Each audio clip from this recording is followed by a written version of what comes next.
Segunda parte do consultório, agora falamos sobre a especialidade de cardiologia e mais especificamente sobre o infarto agudo do miocárdio. Aproveito para recordar que se tiver dúvidas ou questões no âmbito desta mesma especialidade, pode e deve continuar a ligar. 225-083-204 é o número para tirar as suas dúvidas já depois do próximo intervalo. Pode também deixar as suas dúvidas por escrito em consultório@portocanal.pt. Cumprimento o Dr. João Brume Silveira, cardiologista de intervenção e presidente da APIC. Muito boa tarde. Obrigada por ter aceito o nosso convite.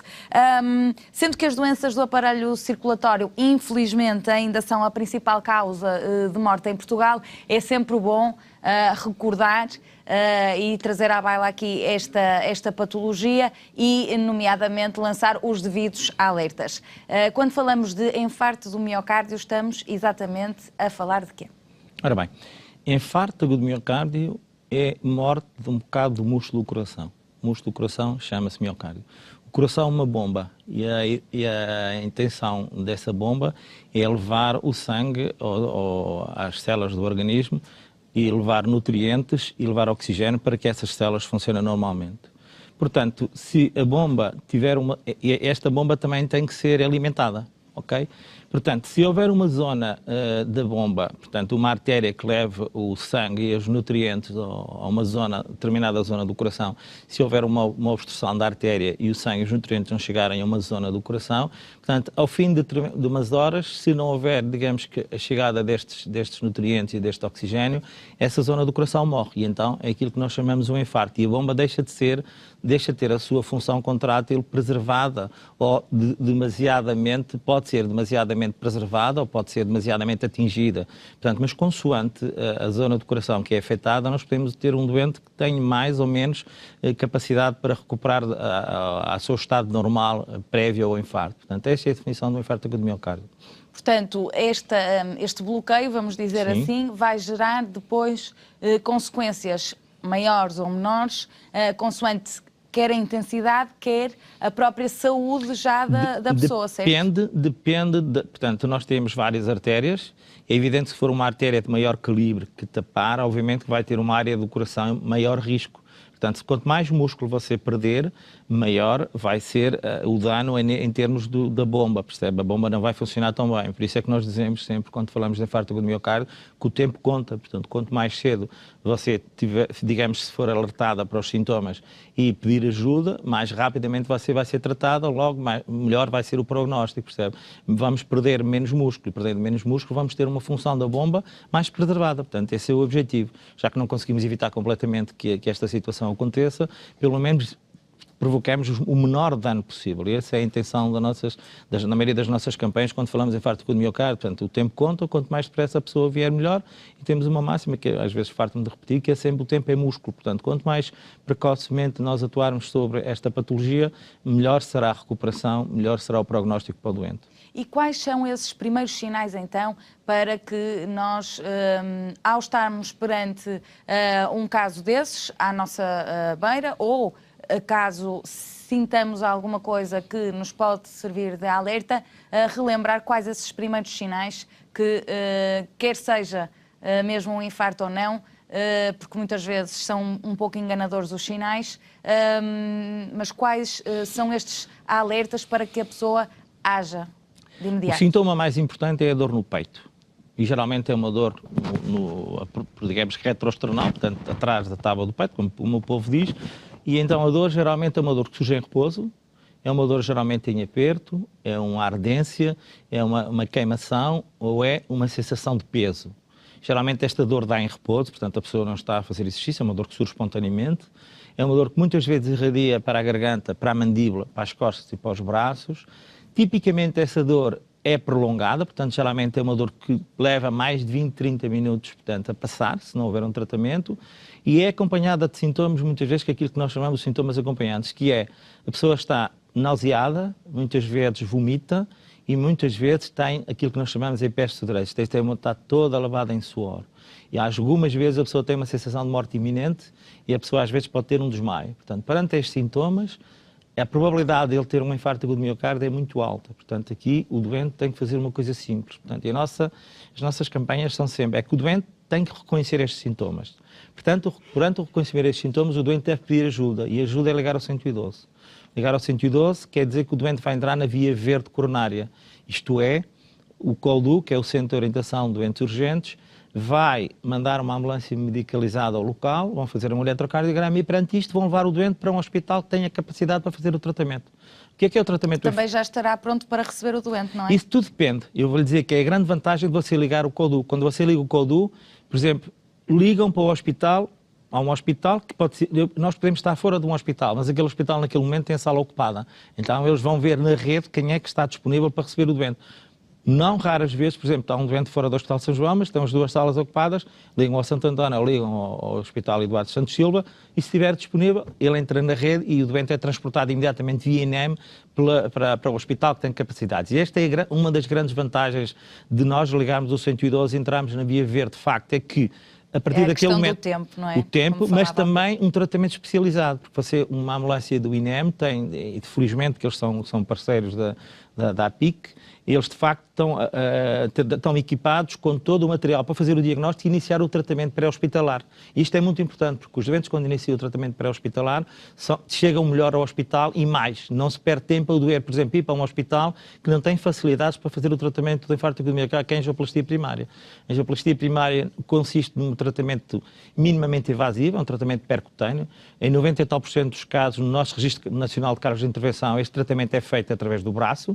Portanto, funcionamos aqui uma artéria do braço, que é a artéria radial, depois colocamos um pequeno introdutor, que é digamos que é um tubinho de 11 centímetros, e depois sobre esse tubinho levamos um catéter que vai até o coração, injetamos contraste e vemos qual é a artéria do coração que está obstruída. E perante aí, depois passamos um fio que desentope essa artéria e geralmente a seguir nós pegamos num pequeno balão para dilatar a artéria, portanto a artéria está completamente tapada, passamos o guia, dilatamos com o balão, mas como muitas vezes só o balão não era suficiente, porque a artéria tinha uma grande tendência a voltar a apertar, hoje nós colocamos uma malha de metal, e então que se chama stent, e então a artéria fica aberta. E essa artéria, a probabilidade de voltar a tapar hoje com as plataformas que nós temos, as mais modernas, que são o the best of care desta situação, temos uma probabilidade da artéria voltar a tapar menos 5% aos 9 meses e de voltar e formar um trombo dentro da artéria menos que 1% ao ano. Portanto, estamos a falar de um tratamento que é altamente eficaz e que é altamente seguro. Portanto, este é o tratamento da angioplastia primária e é o melhor tratamento para o infarto agudo de miocárdio. Agora, isto porque há aqui as estatísticas são um pouquinho assustadoras ainda hoje em dia e porque sabemos que vivemos numa sociedade mais informada, mas com mais resistência cada vez à mudança de comportamentos, é importante os alertas e é importante estas conversas e é importante as campanhas. Nomeadamente, têm apostado em fazer o alerta logo para os mais pequeninos e os demais tenra idade.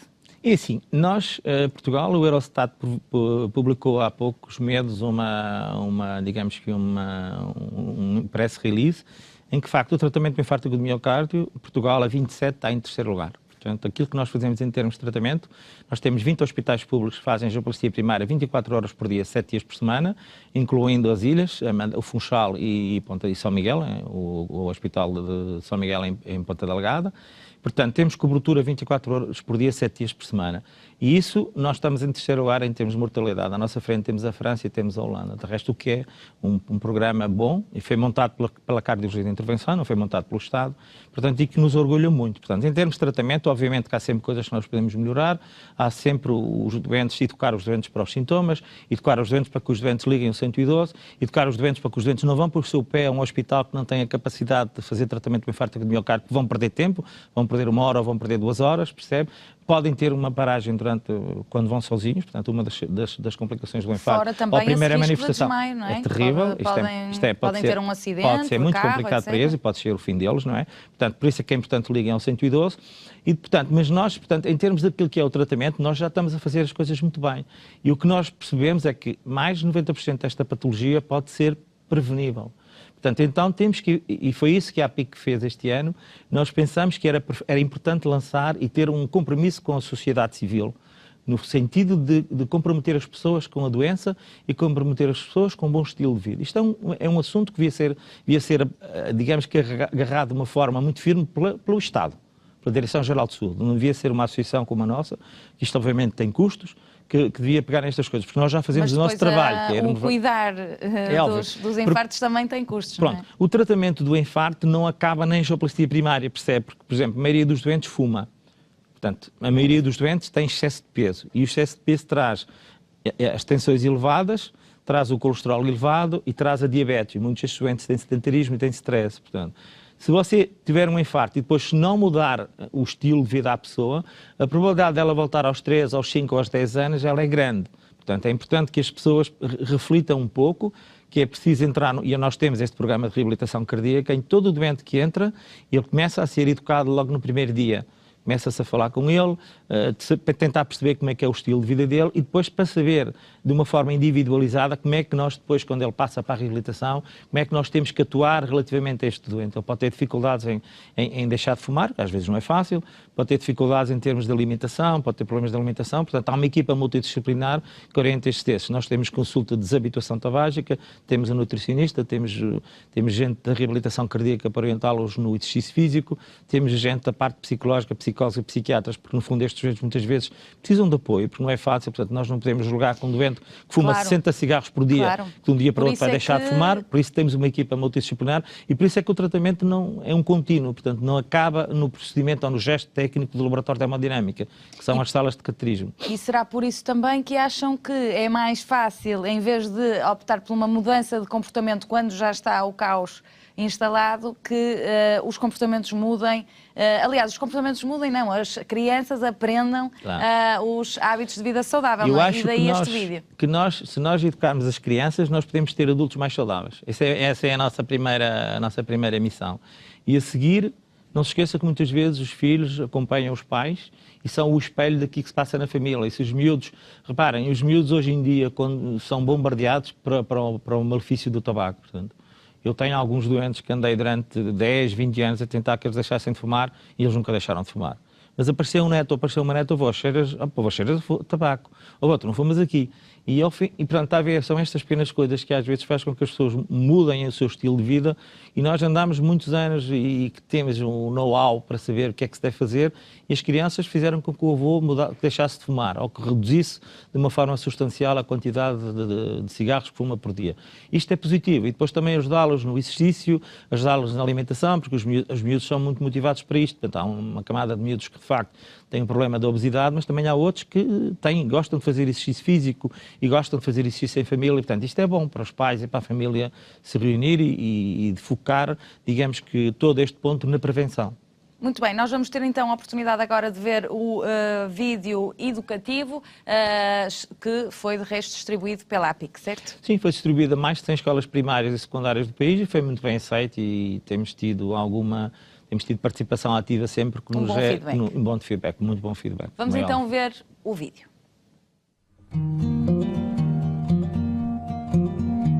Olá, já ouviste falar de infarto agudo do miocárdio? O infarto agudo do miocárdio ou ataque cardíaco acontece quando uma das artérias do coração fica bloqueada, o que faz com que uma parte do músculo cardíaco fique em sofrimento por falta de oxigênio e nutrientes. Este bloqueio é normalmente causado pela formação de um coágulo devido à ruptura de uma placa de colesterol. Os sintomas mais comuns de infarto agudo do miocárdio são a dor no peito, que por vezes pode chegar ao braço esquerdo, costas e pescoço, acompanhada de suores, náuseas, vômitos, falta de ar e ansiedade. Normalmente, estes sintomas duram mais de 20 minutos, mas também podem acontecer com intervalos. Podem ocorrer de repente ou de forma gradual ao longo de vários minutos. Na presença destes sintomas, é importante ligar imediatamente para o número de emergência médica, 112, e esperar pela ambulância que estará equipada com aparelhos que acompanham a atividade do coração e permitem dizer se está mesmo a acontecer um infarto. No hospital, o médico cardiologista de intervenção irá efetuar um procedimento chamado angioplastia coronária. Consiste na colocação de um fio muito fino na artéria bloqueada e através desse fio é introduzido um pequeno balão. Já dentro da artéria, enche-se o balão com ar e, à medida que o balão enche, a artéria abre e o fluxo sanguíneo é restabelecido. Ou seja, o sangue volta a passar na zona que antes estava bloqueada. Na maioria das vezes, depois de ser colocado o balão, é também colocado um stent, que é uma pequena rede de metal em forma de tubo que vai ficar para sempre dentro da artéria e permite que esta se mantenha aberta para que o sangue possa circular. Atualmente, este procedimento chamado de angioplastia coronária é o melhor tratamento para o infarto agudo do miocárdio. E o que fazer para evitar um infarto? É muito importante adotar estilos de vida saudáveis. Não fumar, fazer uma alimentação saudável sem comer demasiadas gorduras e açúcares, praticar exercício físico, vigiar o peso e evitar o stress são fundamentais. Não te esqueças de passares esta mensagem à tua família e amigos. A Associação Portuguesa de Intervenção Cardiovascular é uma entidade sem fins lucrativos. Se quiseres conhecer-nos melhor, podes visitar o nosso website em apic.pt.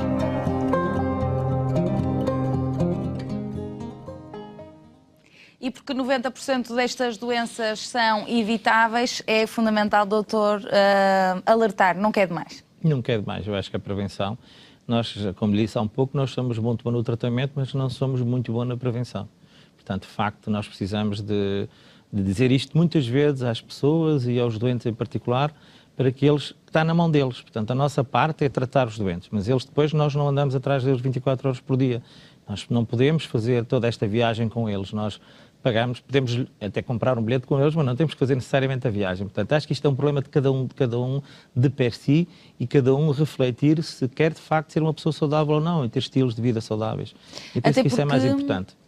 Este é um problema que pode ter resolução, tudo correndo bem, com a angioplastia e com os tratamentos adequados, mas há lesões, dependendo da extensão das lesões, que podem ficar para a vida toda, nomeadamente que tipo de lesões, doutor? Sim, de facto, se você tiver um infarto agudo do miocárdio muito extenso, isto limita a pessoa. Isto é, por isso é que lá um bocado, quando estávamos a falar do tempo, quanto mais rapidamente você for tratada, maior é a probabilidade de você voltar a fazer uma atividade normal, em termos profissionais, em termos familiares, em termos da sua vida, por exemplo, desporto, que está a fazer.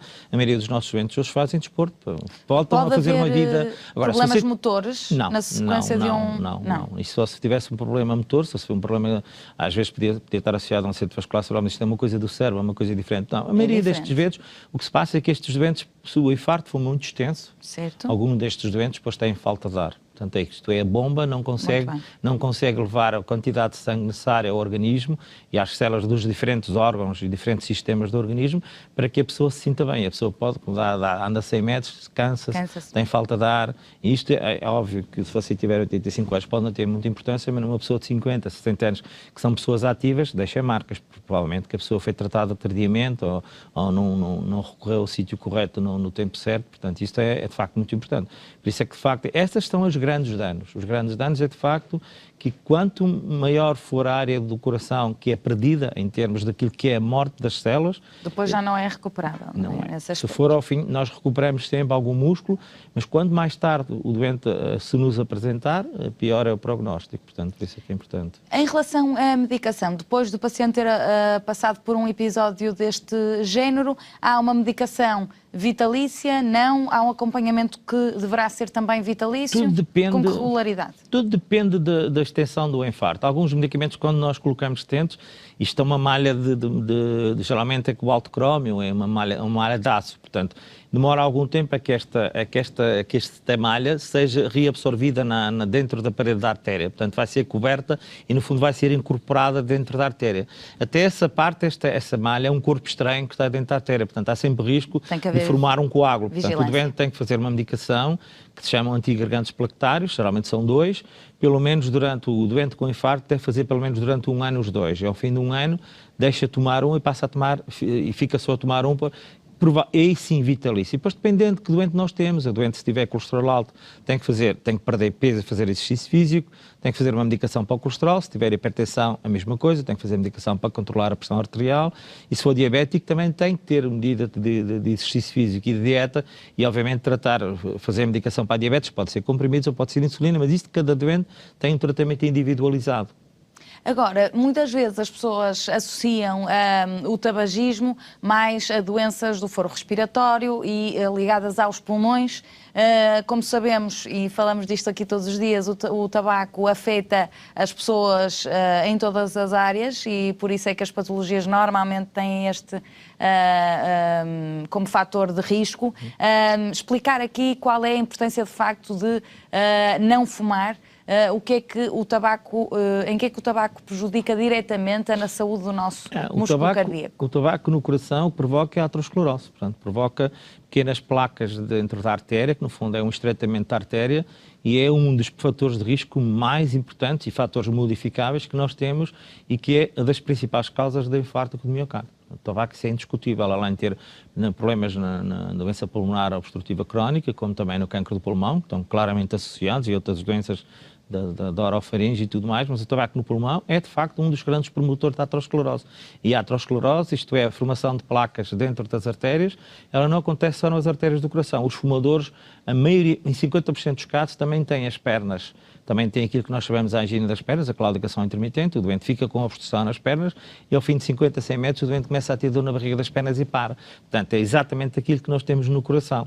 Pode ter também um problema de um acidente vascular cerebral ou pode ter um problema de uma afetação de uma artéria grande do organismo. Portanto, a aterosclerose é uma doença que atinge todas as artérias do organismo. Nós não sabemos porque é que nos doentes, primeiro começa por um problema da perna, ou outro problema de um AVC, um acidente vascular cerebral, uma patologia relacionada com o cérebro que é tratada pela neurologia, ou porque é que aparece um problema do coração. E se nós não sabemos porque é que este doente tem uma coisa, às vezes um doente tem um infarto, depois tem um AVC, depois tem um problema na perna, portanto, isso é muito difícil, porque muitos destes doentes depois não conseguem controlar os seus fatores de risco, e esta doença, como é uma doença que afeta os territórios vasculares todos, é uma doença crónica. Portanto, tudo o que nós fazemos nestas doenças são paliativas. Nós, quando colocamos o stent, nós tratamos aquela zona de obstrução, mas a artéria para a frente pode ter doença ou para trás. Portanto, se a pessoa não mudar o seu estilo de vida, a probabilidade dela voltar é muito grande. Portanto, aquilo que se pode e está ao alcance abolir de vez, que é para não termos aqui é fundamental que os doentes compreendam, e isto é um pouco o que vai ao encontro do vídeo, é para os doentes conhecerem o que é o infarto e conhecerem como é que isto acontece. E depois reconhecerem os sintomas, quando reconhecem os sintomas, saber o que é que têm que fazer, que é ligar ao 112, e depois que para além, o tratamento nós já sabemos o que é, e que para além do tratamento, que há uma coisa que é importantíssima, é como prevenir esta doença. Que esta doença é uma doença crónica e é uma doença que evolui, não é uma doença que estabiliza. A maioria das vezes, se a pessoa não mudar o seu estilo de vida, a pessoa vai continuar a voltar com manifestação noutro território vascular. E isso é que não é bom. Nem mesmo na parte da cardíaca, não é? Porque nós temos 3 artérias grandes do coração, mas às vezes temos artérias dentro dessas artérias que elas se ramificam, que pode não ser a artéria mais importante, mas pode ser um pequeno ramo, mas volta outra vez o doente a ter dor no peito, ou volta outra vez o doente a ter um infarto agudo de miocárdio, que não é sempre bom. E cada vez que o doente tem um infarto agudo de miocárdio, vai perdendo músculo, vai perdendo massa contrátil e vai perdendo qualidade de vida e vai perdendo, e mesmo pode... E são doentes que não têm uma sobrevida igual a um doente que não tem estes problemas cardíacos. Portanto, não esqueçamos que estas doenças são as principais causas de mortalidade nos países ocidentalizados. Portanto, estamos a falar de qualidade de vida e de mortalidade mesmo. Vamos seguir para um breve intervalo. Se tiver dúvidas no âmbito da especialidade de cardiologia, ligar 225 083 204. Até já.